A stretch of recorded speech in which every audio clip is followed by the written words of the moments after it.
একশো 14টি। আল কোরআনের কয়টি সূরা? 14টি।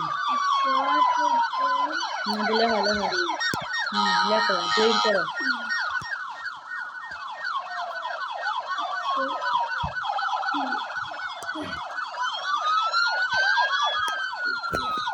খাওয়া বানাও। 14টি।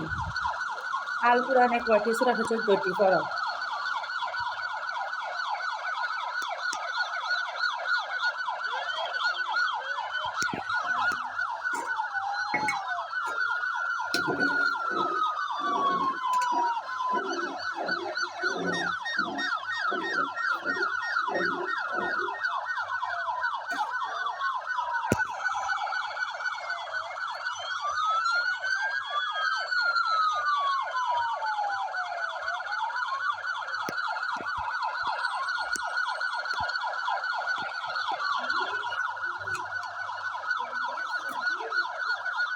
এবার পড়ার সময় কথা বেশি।